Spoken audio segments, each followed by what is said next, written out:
That is the all too common sound of gunfire along Aurora Avenue in North Seattle.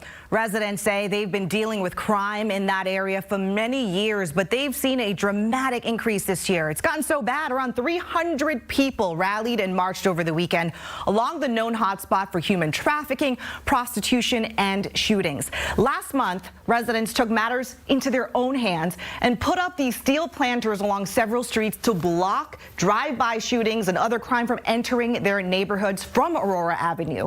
Residents say it was working, but the city came in and tore them down. The city then replaced those planters with concrete barriers, but residents say that these barriers are not effective because they don't fully block the road and cars can just drive around them. In a forum last week organized by City Club, I asked Mayor Katie Wilson about this very issue.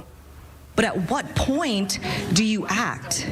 So we are acting now. So a number of members of my team, I'm looking at Artie here in the audience, we're up doing a walk with the neighborhood a few days ago, and we are, so on the, I totally understand why people put the barriers in the streets.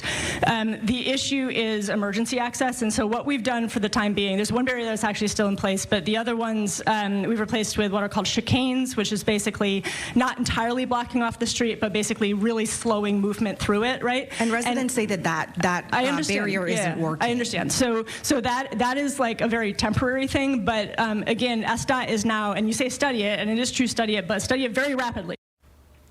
Today I spoke with Peter Orr, a North Seattle resident who helped organize this weekend's march. He describes what life is like in that area and how he feels about Mayor Wilson's statement you just heard.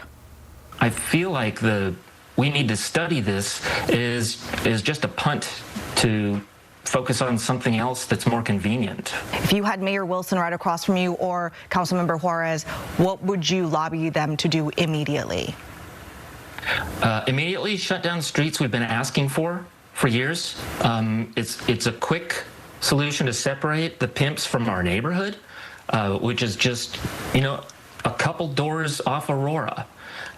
You've got people trying to live here and not get shot at night.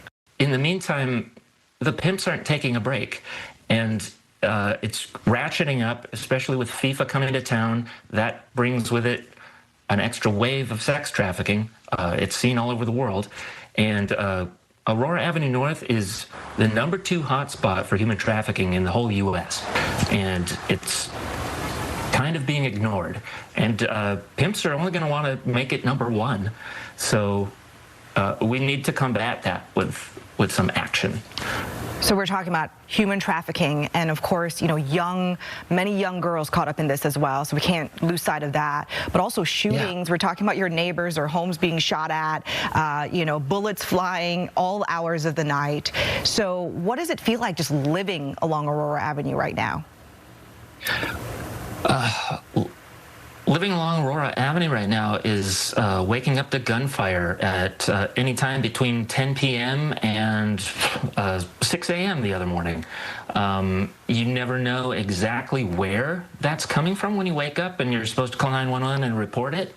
So you do your best in the dark, and you hope the police find somebody. Seattle City Council member Deborah Juarez, who represents North Seattle, agrees with residents who want to shut down the streets. She, along with Council President Joy Hollingsworth, they're calling on the mayor to take immediate action because they say legislation is not required and the mayor has the power to close those streets for public safety reasons.